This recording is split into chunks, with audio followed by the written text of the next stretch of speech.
Welcome on into the second weekly episode of FCS ALL-IN. I'm your host, Mary Luce Cook. In today's episode, you'll hear from the conferences around the FCS, as well as from national correspondent Sam Herder of Hero Sports and Craig Haley of Stats Perform. Let's go all in.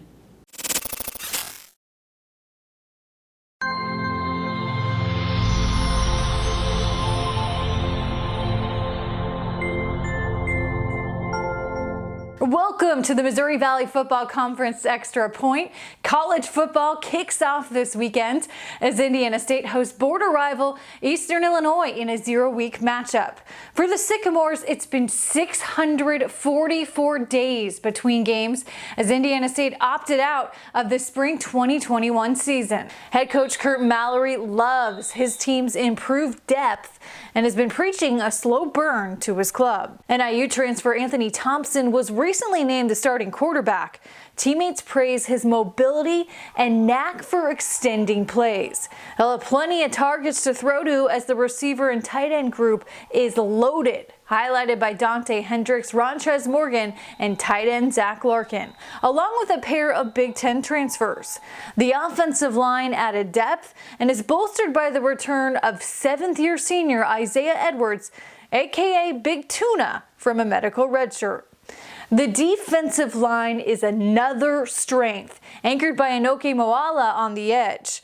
The secondary looks to build on their number 2 rated Valley pass defense from 2019, led by safety Michael Thomas, who's the team's leading returning tackler and one of 3 preseason Valley honorable mention defensive picks. Saturday's matchup with Eastern Illinois is the Sycamores' oldest rivalry. Indiana State has won 2 straight in the series that dates back to 1901. The Panthers are picked 7th in the OVC, and Sycamores are picked 10th in the Valley. As has become the norm, the Valley dominates the top 25 preseason rankings, with 6 teams in the Stats Perform top 25 poll, including 4 in the top 8, led by national runner-up South Dakota State at number 3 and North Dakota State at number 4. It was a dream matchup for Pro Bison fans on Sunday. 2 former North Dakota State starters and teammates turned NFL draft picks squared off when the 49ers visited the Chargers.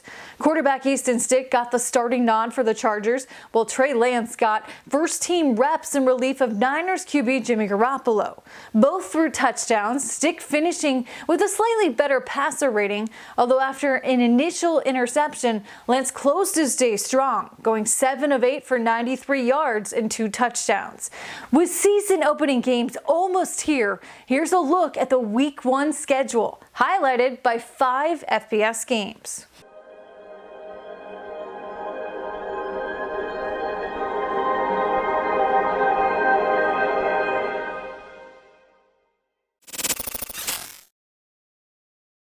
Well, you can catch Southern Utah taking on the San Jose State Spartans at 8 p.m. Mountain Time on CBS Sports Network tonight. It was just last month that I sat down with Thunderbird linebacker La'akea Ka'o Ohanohano Davis. Let's take a look.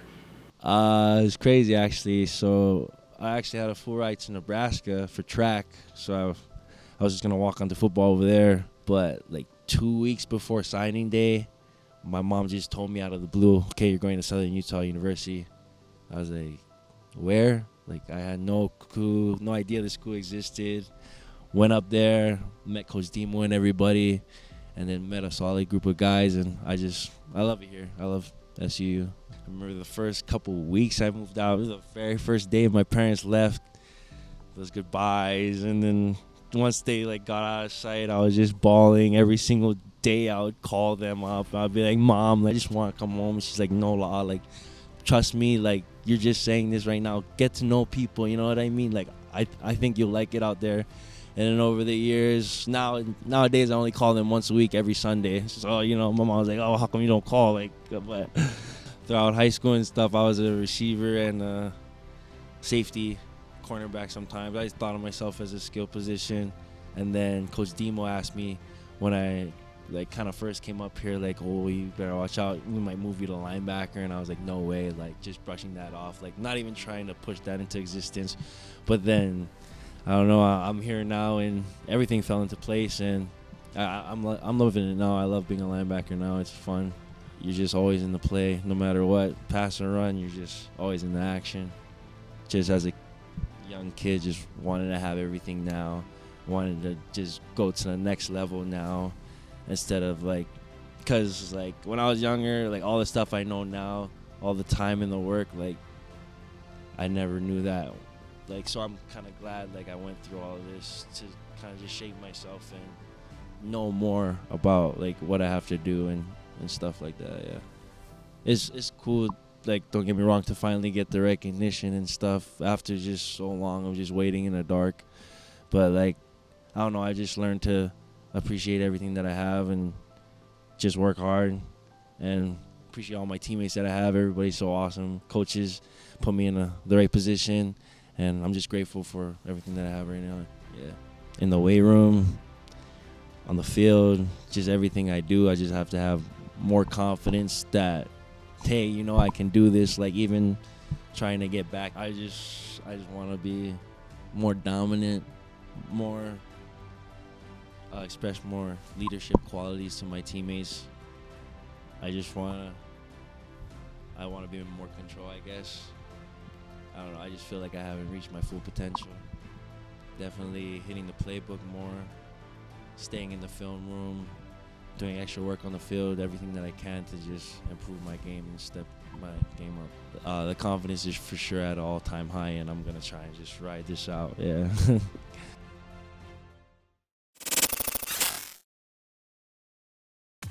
Week 0 is upon us and college football starts today for many around the country. Colgate has played in a pair of Week 0 contests, including the memorable 2017 opener where the Raiders took down then number 23 Cal Poly on the road.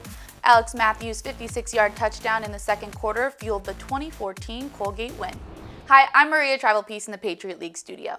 The Raiders claimed a share of the Patriot League championship that year, and even though he didn't make an appearance in the Week 0 contest, it was the season that saw Grant Brenneman emerge at quarterback. Brenneman went on to win the Patriot League Rookie of the Year award that season, and he spearheaded a winning streak of 14 games that spanned over 2 seasons for the Raiders. He helped extend the streak to 15 straight against FCS schools with an upset win over James Madison in the 2018 FCS playoffs. Brenneman is back for one final season, and he'll bring plenty of experience to the table. The senior quarterback has started 31 games, passing for 5,206 yards and 29 touchdowns. He also has rushed for 1,010 yards and 16 touchdowns. The mathematical, economics, and educational studies major will have a new head coach who's very familiar with the program. Stan DeCoste, who has been part of 7 of Colgate's 10 Patriot League titles, both as a player and a coach, was named the head coach earlier this month. The Colgate alum is excited for the next step in his career. The fact that the season's right around the corner after really a year and a half of not normal football is exciting, and I know our guys are very anxious. They're eager. They put a lot of work in this summer. We had a ton of guys up here this summer working out, and the excitement's there. As a program right now, we're excited to move forward and really start building back a lot of the togetherness and the brotherhood that makes this place special. Now let's take a look at Lafayette, whose fifth-year head coach John Garrett has been building up the program over the last 4 seasons. He enters year 5 having won 10 of their last 14 Patriot League contests, and the Leopards will look to take the next step this fall. We just keep building and taking it one game at a time. So we really don't focus on results. We just focus on getting better each day and improving because, being in the present is really good. And that's why they call it a present. It's a gift. So don't worry about the past. Don't worry about the future. Let's win the day and then stockpile good days on top of good days. So the last time we played Holy Cross, we beat them. We've won 6 of our last 8 Patriot League games. We beat Lehigh 2 times in a row. So there's a lot of positives, but those things are hard to accomplish. And if you don't focus on doing it right and doing your job and being in shape and preparing and working hard and improving, you're not going to be able to accomplish those things. So the day is most important. The moment is most important. We just focus our guys on concentrating on that and being the best in the moment. The Leopards returned some key starters on defense, including defensive lineman Malik Ham and linebacker Major Jordan. Ham was named to the Buck Buchanan watch list, and the 2019 Patriot League Defensive Player of the Year has recorded 18 sacks in 3 seasons. Jordan totaled 112 tackles in 2019 and led the team in the spring with 21 in 3 games. Lafayette opens the season on the road at Air Force in Week 1, and the Leopards are among 4 Patriot League teams on the road at FBS opponents. Georgetown and Lehigh will open at home live on ESPN+. Enjoy watching all of the Week 0 games today, and we'll see you back here next week to preview the start of the Patriot League season.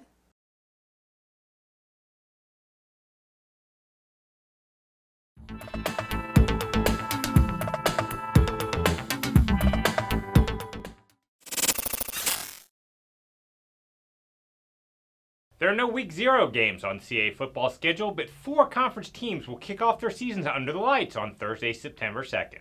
Stony Brook hosts New Hampshire at 6 p.m. and 5th-ranked Delaware visits Maine at 7 p.m. There is always a great deal of excitement surrounding the opening game of the season, but starting the year with a conference opponent ramps up the intensity even more. I think it intensifies things, but at the end of the day, every game is critical and important, so we're trying to treat it that way, but everybody's going to be excited about the opener. It's all about remaining focused and channeling that excitement the right way. So I think it certainly gets intensified, but at the end of the day, it's game 1. So you got to really be focused on that. You got to get off to a great start in the conference, and 1-0 obviously beats the alternative of being 0-1. The tough thing about it is that, you haven't seen any tape on them of what they've changed, like from last spring or last fall to where we are right now, We were supposed to finish with New Hampshire when the season ended for New Hampshire. So we had game planned them already. They had game planned us. So we were able to spend a little bit more time in preseason. But I think it's exciting, to be honest with you. And I think it's probably been a good thing. Opening up with a road conference game, means immediately right out of the box, you got to be able to find a way to win. So that you can remain in control of what is really one of your primary goals for the season, and that's competing for a CAA championship. Stony Brook and New Hampshire have had some great battles over the years, and the 2 squads have split their past 6 meetings. Wildcats head coach Sean McDonald and Seawolves head coach Chuck Priori are both expecting another physical, hard-fought game on Thursday night. First of all, anytime you play a Chuck Priori team, they're going to be a physical football team on both sides of the balls. And one of the things that we have to hang our hat on, I truly believe, is being able to stop the run. It's someone we play every year. We kind of know who they are, but we know what they're going to bring. They're going to bring a physicality, a toughness. They're going to run the football, and they're going to be aggressive defensively. I think our challenge to start the game is to be able to weather that storm that they bring. They didn't get a chance to play a lot last year. So I'm sure they're itching to get on the field. So I think if we can come out of the blocks and play consistent early, take the punches they throw, give some punches out, settle into the game. Delaware and Maine faced each other in the season opener last spring in Newark, with Dejan Lee returning the opening kickoff 87 yards for a touchdown to help lead the Blue Hens to a 37-0 victory. However, this year's contest will be in Orono, where the Black Bears will play their first game on the new turf at Alphonse Stadium. Blue Hens head coach Danny Rocco and Black Bears head coach Nick Charlton both know their teams face a significant challenge. I think we got to be more balanced, on offense, certainly, and then defensively. I think, we have to continue to stop the run, get off the field on 3rd down, and play with that black hole mentality that everybody knows about. But it's always an individual identity of that defense. It's different every year, but the black hole is the black hole. I think some of the biggest keys for us are to just build on those things that we had already learned and play our brand of football, which has really been a very disciplined, physical brand of football that really does understand the importance of these critical moments and winning these critical situations and, making yourself hard to beat. Both CAA football Thursday night games can be seen on flowfootball.com. Hello from the Big South Network studio. I'm Mark Bryant, and this is our football preview for 2021, all part of Big South Football Media Days, and we're very happy right now to have Coach Kevin Callahan along with Hawks with us. Thank you so much for your time. Mark, it's great to be here. As you all know, it's been a long time coming, and we're excited to be back at it and have some sense of normalcy. Yeah, that's what we're shooting for. Hopefully we'll all get it this year. Let's talk about something being normal. You've been selected as preseason champion again, as a 2-time defending champion. Talk about your reaction to that, or lack of reaction to that, as the case may be. Well, I think more than anything else, Mark, it's an indication of the respect that maybe the team and the program has garnered from other people in the conference, and we owe that, I owe that really to our players. Those are the guys that are out there day in, day out. They're the guys that train in the off season, year round. They're the guys that actually go out on the field and perform. So I'm happy for them that they've been able to receive this type of recognition again. But as you know, preseason polls are just that. It's preseason. It's before anybody has even played a game. So, I think what's more important is the poll at the end of the season and the standings and where everybody finishes. But to be honored this way, I think is great recognition for our team, and we're very happy about that. Playing just a few months ago and then turning around into the fall, how are you approaching the preseason and build up here? Are there any changes in preparations or concerns? That's something that I thought a great deal about, and even before we played the spring season, my number one concern was how would we handle the turnaround and going into what we had hoped at the time would be a full schedule in the fall. And now that that's coming up upon us, honestly, I really don't think it's going to impact us a great deal. Our plan is to go ahead with a normal preseason routine. We played a total of 4 games in the spring, which was really only over the period of about a month.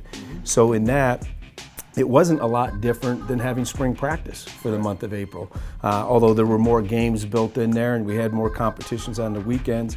But I think our players are going to handle it very well. If anything, after missing spring practice in 2020, the fall season of 2020, the 4 games that we played in the spring, it was kind of an appetizer for them. It just got a taste of what it's like to play football, the game that they love again. So I think that they're really looking forward to going full bore into this fall season in 21. Excellent. Now, just about every starter returns. Most of your starters are returning from the spring. So how does that experience translate into expectations for the squad in the fall? Well, I think there's a high level of expectation within the program. We've had a taste of success in each of the last 2 seasons, the abbreviated one in the spring and the previous one in 19. And I think our players expect a lot of themselves. But more than the expectations, I think it's motivated them throughout the off season and at the time when we're not playing to go out and work hard and be better. And as I said before, they're really looking forward to playing a full fall season. They're hungry, they're excited about it, and they know that while there's expectations that are put upon them, I think they have put greater expectations on themselves. And the work ethic for what we've seen throughout the late spring and throughout the summer months that they've been with us has reflected that attitude. So I'm excited about what the season holds. I know our players are excited about it. And obviously we know a little bit about your conference lineup ahead of you, but tell us about the non-conference part of the schedule. Well, it's a challenging schedule. We open up at Middle Tennessee State on September 4th, an FBS program from Conference USA, a team that we have never played before, but you look at their history and the longevity of their coaching staff. Coach Stockstill's been there for 16 years now. This will be his 17th. They have a history of success and a history of playing outstanding football, so we're going to be challenged in that game. We follow that up with a game at Fordham, and it's a Fordham team that's been an annual fixture in the NCAA playoffs. And then after that, we come down and play the first conference game against Charleston Southern, but then we go right back and we play Holy Cross and Princeton, 2 teams that have had outstanding seasons over the last 4 to 5 years. Our non-conference games are teams that have all been to the playoffs and an FBS opponent, so that we know they're going to be challenged. And the other thing is our first 3 games are on the road. So we're going to have to adapt and be ready to adjust to playing night games on the road in each of the first 3 weeks. And hopefully we get through that part of the schedule, and then we can look toward the next part of it. Excellent. Well, we wish you the best of luck in all those games and throughout the season ahead. The Monmouth Hawks and Coach Kevin Callahan, all part of our football preview for the 2021 season. FCS All-In rolls on here, and it's time to check in with our national panelists. We've got Craig Haley from Stats Perform and Sam Herder from Hero Sports. Gentlemen, thank you so much for being here with us. I'm Bryson Lester, Director of Communications for the Big Sky Conference. We have got football this weekend. Man, that sounds so good to say. So excited. We've got 3 FCS games on the docket. We're going to roll through them here. We're going to give you some breakdowns, and it's exciting. We're going to talk about some teams maybe we won't talk a whole lot about the rest of the season. So this will be a lot of fun here. Craig, we'll go to you first. We've got the MEAC SWAC challenge coming up, Alcorn State versus North Carolina Central. This is a big deal because it's the college game day game this Saturday. Migos is going to be there performing. Game day will be there. Just how big of a deal is this for the FCS to have the game day game week 0 here? Great national exposure, Bryce, and I think that's number one. But also, just a sense of pride for the FCS level, knowing that game day is there, and the nation will tune in for the first week of game day and see FCS. I mean, I believe this is the 35th year for college game day, and it's the 10th visit to an FCS game. And 7 of the 10, including this one, have been since 2013. So that just shows you there's more attention and more, demand to see the FCS level. So it's just great exposure and pride for the FCS. So it'll be the first one of the year. Hopefully not the last. We'll see how everything goes as the year shakes out. But Sam, this MEAC SWAC challenge should be a pretty fun game out there, pretty tightly contested. What do we think of this contest? Yeah, I think it'll be a pretty exciting game. The SWAC is just loaded this year. You have Bethune-Cookman and Florida A&M joining the conference from the MEAC. Alabama A&M won it during the spring. Alcorn won it in 2019, but didn't play during the spring season. Obviously, Jackson State is bringing in a ton of talent. But I still, out of that loaded conference, I still like Alcorn State. I think they have a lot of explosion, especially offensively. Felix Harper, I think, is one of the better quarterbacks in the FCS. And so, neither one of these teams played any games in 2020/2021, the spring. And so it could be a little bit of a slow start, but I do think Alcorn State's offense is going to be a little bit too much to handle, and they'll pull away in the second half for maybe, a 2 to 3 score win. Another good game on the docket here, Craig. We've got Eastern Illinois at Indiana State. What do you think we could learn from this one? What do you think we can take away from this contest? Well, it'll be good to see 2 young teams developing. I mean, Eastern Illinois, third season for Adam Cushing, their head coach. So, you take it a big step in a third season, I believe. And they have such great tradition, Tony Romo, Jimmy G. So I just think the young talent has grown up and they're ready. And then Indiana State's the one school in the Missouri Valley Conference that did opt out, last school year. So they're coming back, ready to play. I joke that they're playing in the very first game. That's how anxious they are to get back on the field. So they've rotated good and bad under, Coach Mallory. So I'm just looking to see 2 young teams take that step and really set themselves up for this season. Third FCS game on the docket is a Big Sky Mountain West showdown. Southern Utah travels to San Jose State. Could be a tough one for the T-Birds. San Jose State coming off a great season last year, defending Mountain West champs. Sam, what do you think we can see out of Southern Utah in this contest? Yeah, I mean, if this was San Jose State of 2017 or 2018, I would say that Southern Utah has a good shot to get an FBS upset. But this is a program that has made big-time improvements over the last couple of years. They won the Mountain West in 2020. And so I think it's going to be tough for Southern Utah to pull off the upset. But I mean, they looked a lot better in the spring. I know they went 1-5, but all 5 of those losses were by 8 points or less. I think a few of them were by 3 points or less. And so it's a much more competitive team. I don't think they're quite ready just yet to pull off an FBS upset like this. But I do think Southern Utah is much improved going into this season than maybe they were in 2018, 2019. Perfect. Great slate of contests. We're really excited to get things going Saturday. We'll have football live on the air. Can't wait to get there. Craig, we're going to switch gears a little bit here. Last week, you had a chance to talk about the Walter Payton Award, kind of, looking forward to the season, who some of the favorites will be. This week, we want to talk a little bit about the Buck Buchanan. Southern's Jordan Lewis will have a chance to repeat as the winner this year. But what's the overall outlook of the Buck Buchanan Award as we head into the 2021 season? You're right, Bryce. I mean, Jordan Lewis from Southern, I mean, he's the leading pass rusher in the nation in the spring. I mean, he's looking to repeat, which has only happened once in the 26 years of the Buchanan Award, the Defensive Player of the Year. I've always found the Buchanan Award to be sort of wide open, where throughout the year it goes back and forth. And at Stats Perform, we had a 35 player preseason watch list. 17 of the players have been already finalists. So it's definitely a wide open year. I mean, Stone Schneider at VMI, the linebacker, is back. He was third. Isaiah Chambers at McNeese, he was fourth. And it's just so many great players. I mean, Mike Green out of the CAA, James Madison, Jared Brinkman at UNI, all those linebackers in the Big Sky, as Trey Walker, the preseason player of the year in the Big Sky. So I just think there's so much. I mean, and then Sam Houston, I mean, their defensive line is unreal. So I think it's a wide open race. And obviously Jordan Lewis is trying to become that second player to Dexter Coakley with a repeat. Sam, obviously we'd love for you to chime in here too. What guys on the defensive side of the ball coming into the year have your attention?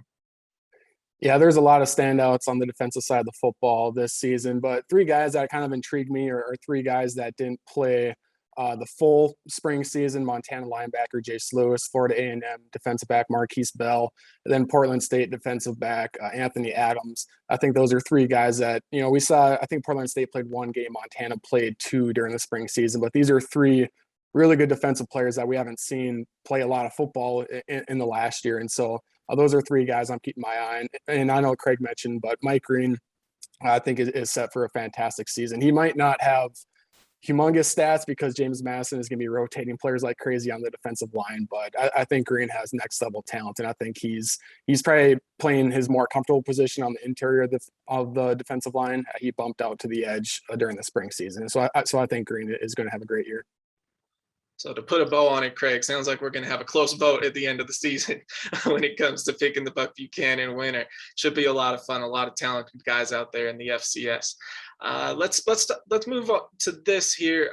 This came to me while I was Sunday night watching San Francisco play preseason NFL. Trey Lance leading the show for the 49ers. Just wanted to get your guys' input on the NFL this year. Guys, former FCS players playing in the NFL, who we're excited to see, who we're excited to follow. Craig, we'll start with you. What former FCS players in the NFL have your attention this season? Wow, there's definitely so many out there, which is great for the level. I mean, I'm interested in what James Robinson's going to do, at Jacksonville, the Jaguars. I mean, Urban Meyer's the new head coach. You have Trevor Lawrence. I mean, J-Rob went for over 1,000 rushing yards as an undrafted player out of the Illinois State. So I just want to see with the new complexion, how he's going to do. I also look at Kendrick Bourne from, at Eastern Washington, the wide receiver. I mean, he's always kind of been in Cooper Kupp's shadow where they played together, and Kendrick was dominant at Eastern Washington, but then there was always Cooper Kupp, and then they were both on the West Coast. Now Kendrick's with the Patriots on the East Coast.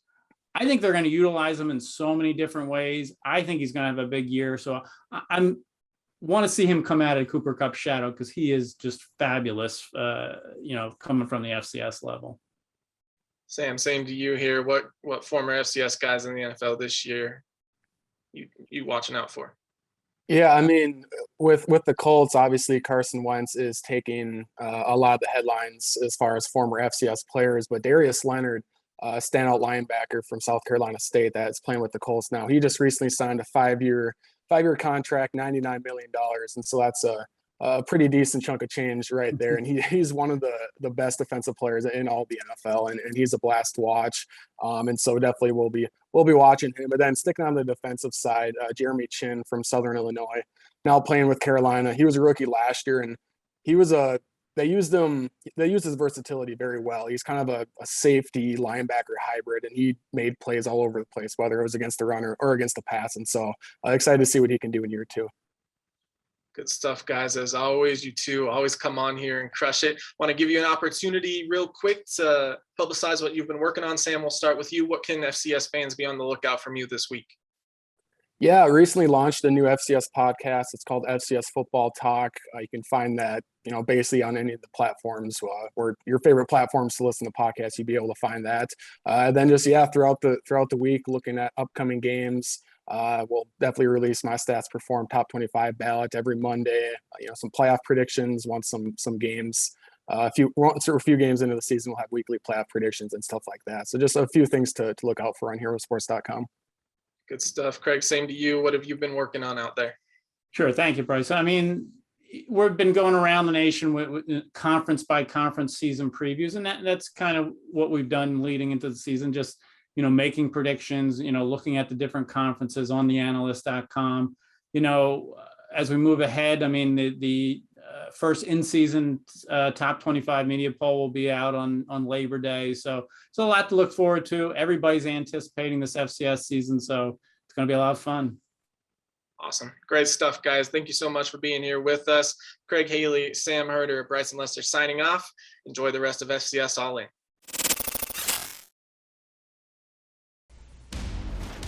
We are a little less than a week away from ASUN football as Jacksonville State opens the season September 1st against UAB in the Montgomery Classic. Central Arkansas will begin on the road next Saturday against Arkansas State. Eastern Kentucky will also begin the season next Saturday in a matchup against Western Kentucky. Recently, the ASUN Conference announced its first ever preseason football all-conference honors. The Bears led the way with 13 members on the preseason all-conference team, including 8 members being named to the offense. The Gamecocks trailed with 8 members being named to the squad, including 4 members anchoring the defense. The Colonels had 6 members named to the team. Our preseason offensive player of the year is Central Arkansas's Tyler Hudson. Smith standing in the pocket, heaves it deep sideline, close coverage. What a grab! And there he goes! Tyler Hudson will walk into the end zone. That's your receiver helping your quarterback. 71 yards, and he did it with style. He made the catch and then just kind of jogged into the end zone. And then he missed the tackle. Under 2 minutes to play in the half. Smith looks, lobs a sideline. Hudson's wide open. Purple, gray, into the end zone. Tyler Hudson, we'll call this 56 yards. Tyler Hudson has it at the 43. Hudson, aggressive, to the outside. Hudson.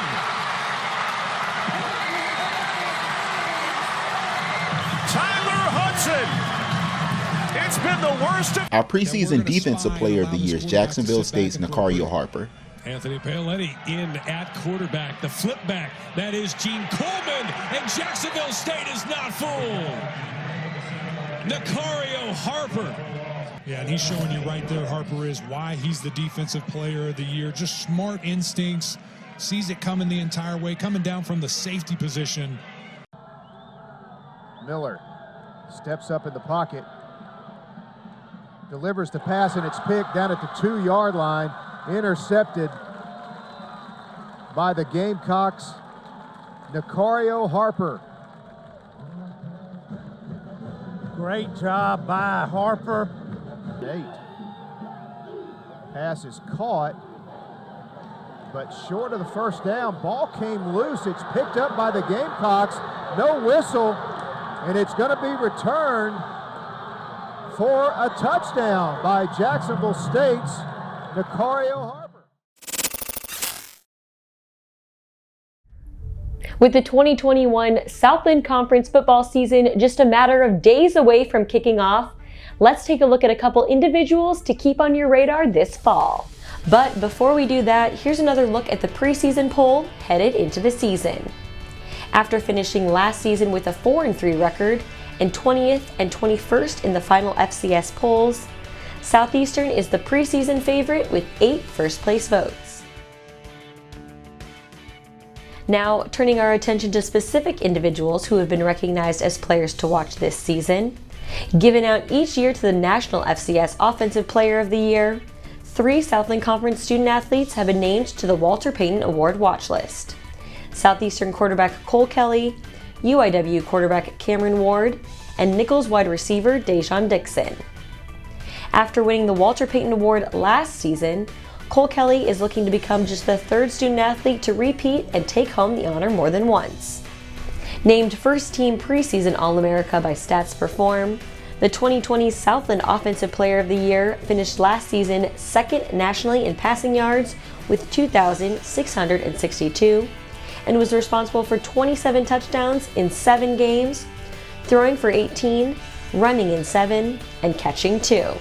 Sophomore Cameron Ward finds himself on the Walter Payton Award watch list after taking home the Jerry Rice Award last season, an award given to the FCS Freshman of the Year.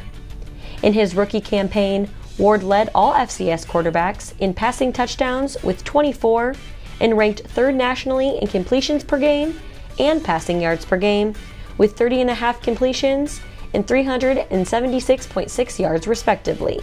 Coming into this season, he has been named 3rd team preseason All-America by Stats Perform.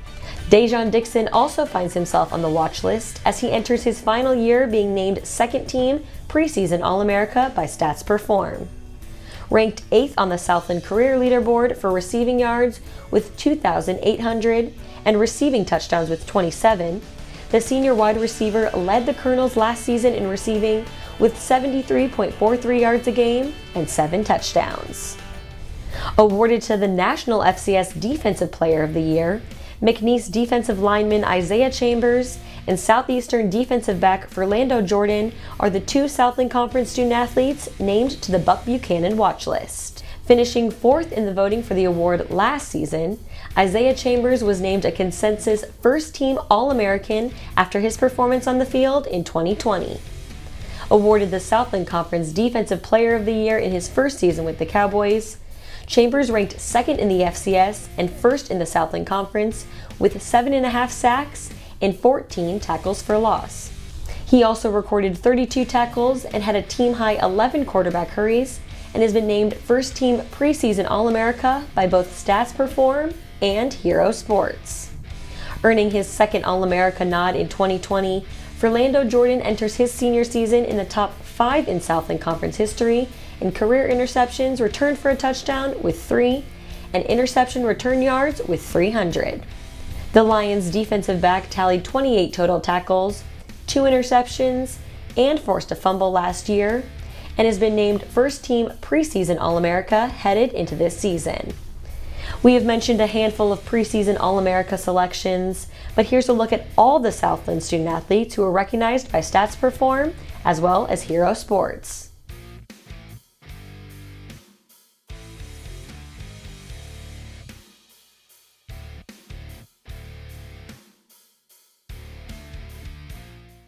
Best of luck to all the FCS football student-athletes as they start their 2021 campaign. The Southland Conference football season will officially start on Thursday, September 2nd, as UIW travels to take on Youngstown State, while HBU goes head-to-head with New Mexico. For the Southland Conference, I'm Maddie Morris.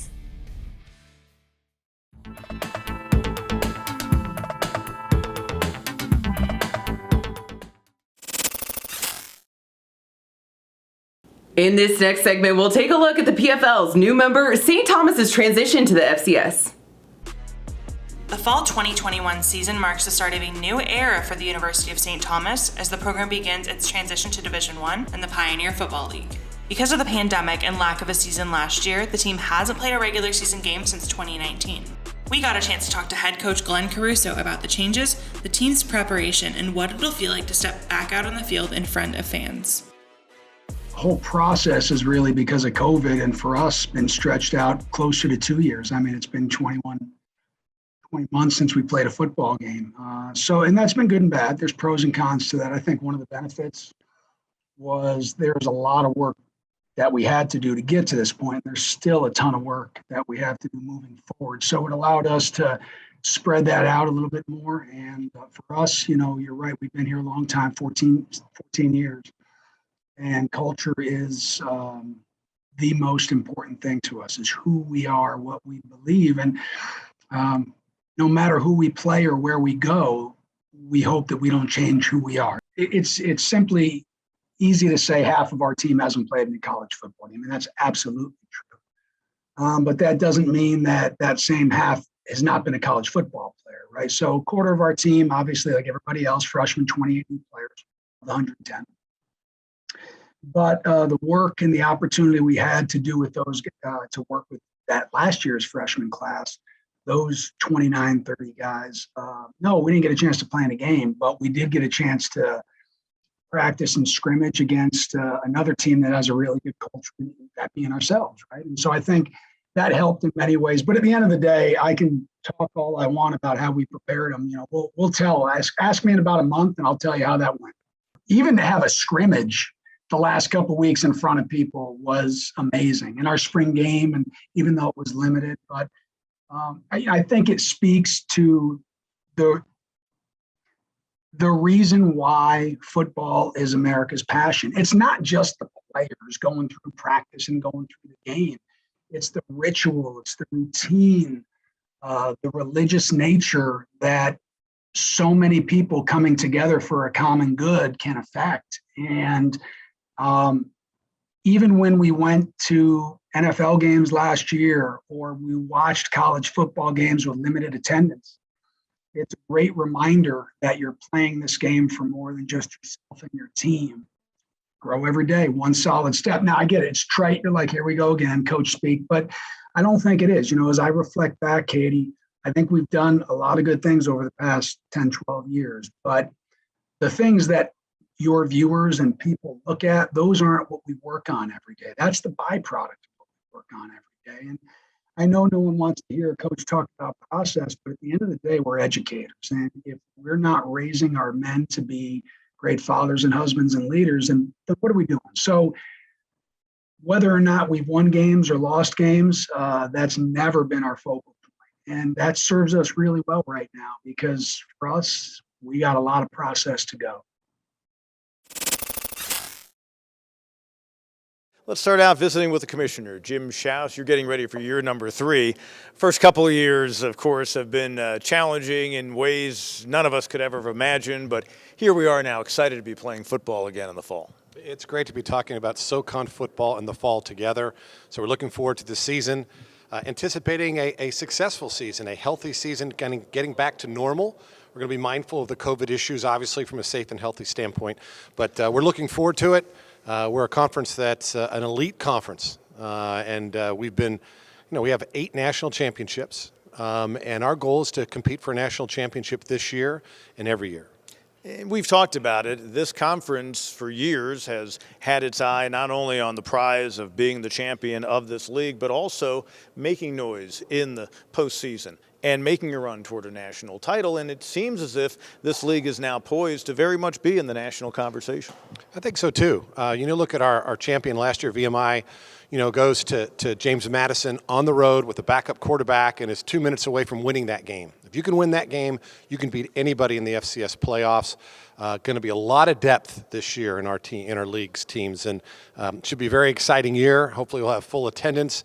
But every year we're getting multiple teams that are ranked, multiple teams in the playoffs, and I think we have as our vision to continue to build and grow excellence in football. And I mentioned at the outset the unique distinction of playing for a league championship in the spring, which, as you noted, VMI winning their first since 1977, and now Startup do it all again in the fall. I thought you and your league staff and then everyone around the league really made the best of the situation they could in getting through the spring. We were committed to it. We were the only FCS conference that had all of their team members participate in their season. So it was shortened. It was 8-game season, but we finished the season. We got teams to postseason, and so it was a little bit different. But we're really excited to getting back to fall football. This is a conference, as you mentioned, 8 national champions over the years. And again, that mindset from the mid-'80s to the mid-2000s, of course, Appalachian State was a three-peat winner, was first and foremost getting that mindset back among the schools. I know it's conversations you've had with administrators, probably with coaches, and it seems like there really is that renewed commitment on the national level. Yeah, and we've talked about in our meetings this week about that vision for football. How do we enhance football further?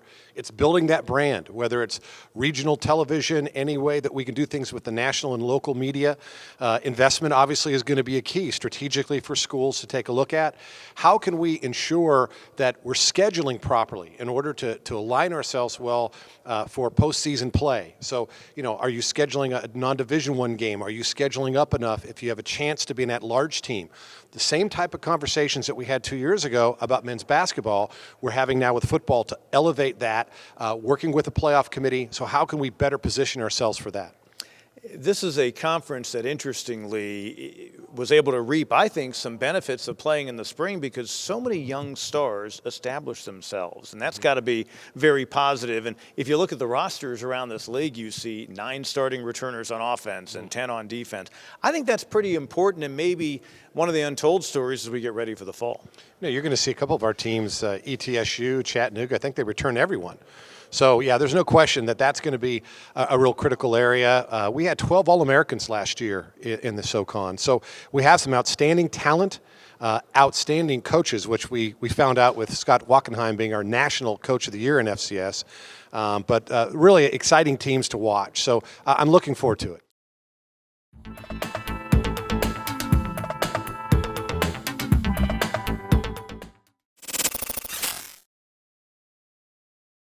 Let's take a look back at the MEAC's 2021 Media Days, as well as the upcoming MEAC SWAC Challenge.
Bands and one of the best fan experiences in the country. The Cricket MEAC SWAC Challenge kickoff returns to Atlanta on August 28th along with special guest, College Game Day.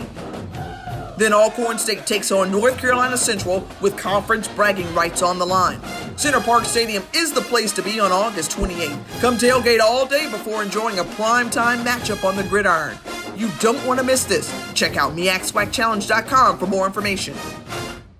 Join the crew from College Game Day, built by the Home Depot, from 9 a.m. to noon at Center Park Stadium. Get there early to see Reese Davis, Kirk Herbstreit, Desmond Howard, David Pollock, and Lee Corso in person. Fans in attendance will also get a special treat during College Game Day with a live performance from the Migos. While you're there, be sure to check out the Coca-Cola Fan Experience, the most interactive HBCU tailgate in the country. And what's HBCU football without a battle of the bands? The game will feature Alcorn Sounds of Dynamite and North Carolina Central Sound Machine before, during, and after the game. For more information on the 2021 Cricket MEAC SWAC Challenge kickoff, log on to MEACSWACChallenge.com.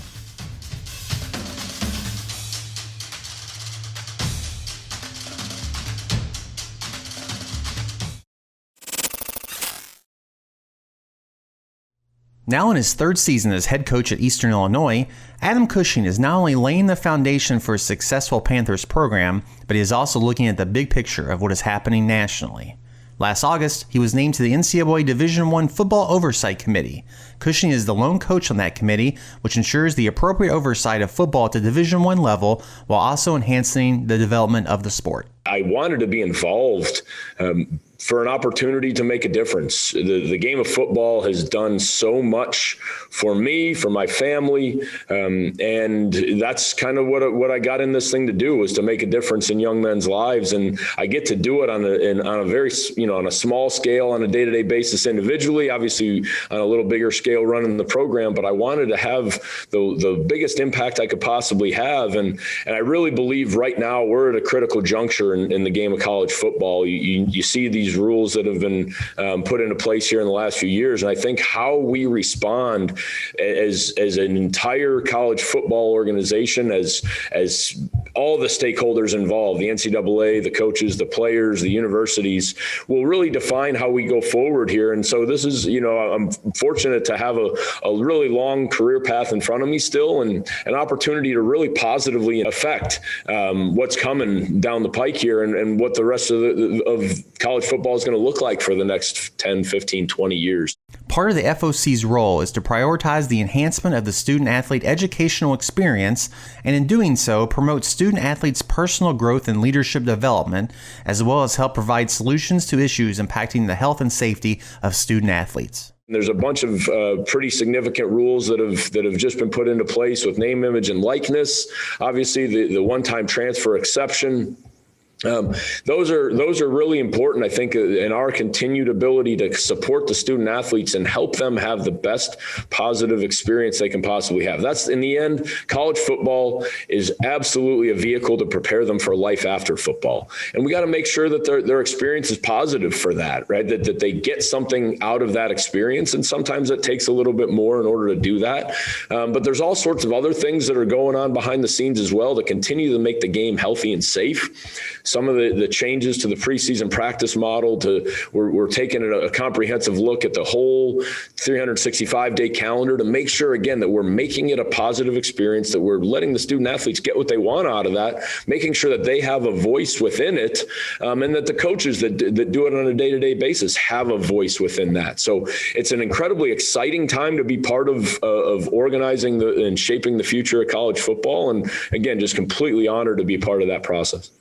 As Cushing works hard behind the scenes to make the sport better, he is excited about this year's EIU team, which opens the year against Indiana State in Week 0, and also the competition level in the OVC. I think what every fan should know for the 21 season is, you could turn it on and you're going to see tremendous football. You're going to see future NFL players playing on Saturdays against other future NFL players, and you're going to see great teams competing down to the very last seconds of the game. And if you're a true football fan, right, not a fan of just one team, but a true football fan that loves watching the game in its purest form, turn on the OVC on any Saturday and you're going to see unbelievable play by both sides, unbelievable coaching, and a really, really fun game to watch.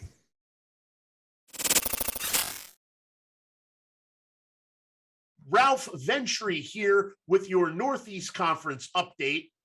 We start with a quick look at the NEC in the NFL.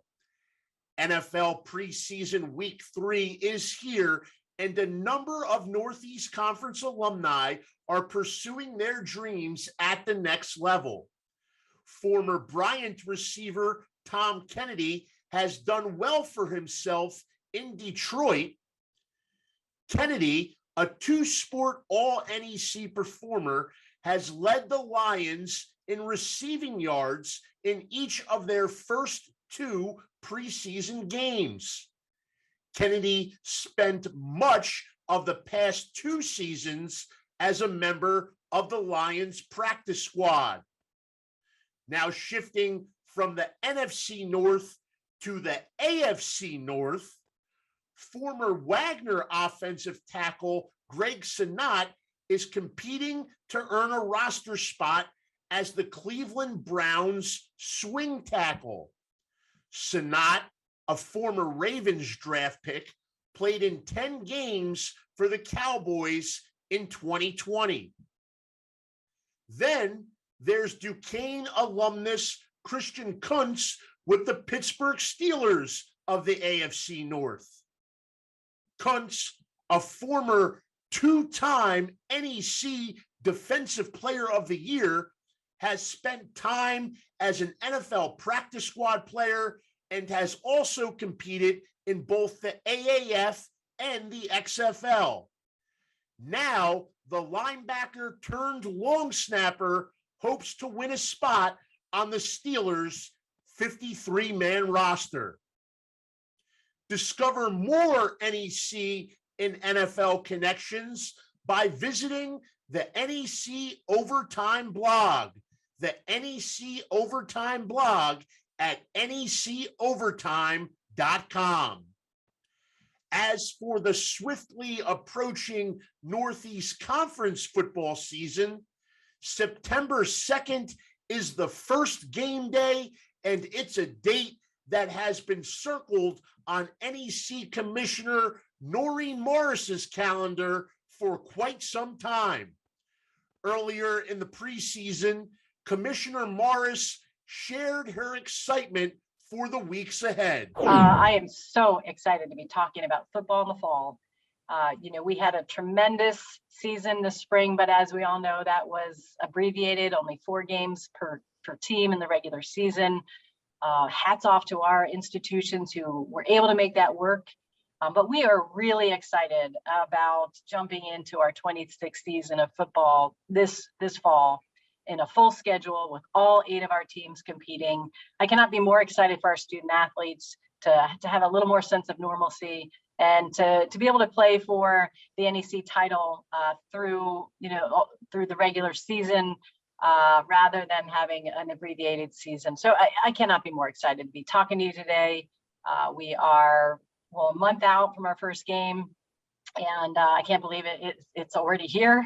I feel like we just had our championship game out in Pittsburgh at Duquesne. So just super excited. As the summer winds down, both Northeast Conference fans and Commissioner Morris are fired up and ready to go for the 26th season of Northeast Conference football. For more info on the Northeast Conference, follow at NEC Football on Twitter. We will see you again soon. Thanks again for going all in with us. You can catch every episode of FCS All-In right back here every Saturday at 10 a.m. Eastern Time. Be sure to like, comment, subscribe, and ring that bell icon to stay up to date on all the latest FCS All-In content. Until next week, let's be sure to keep the conversation going on social media by using the hashtag FCS All-In.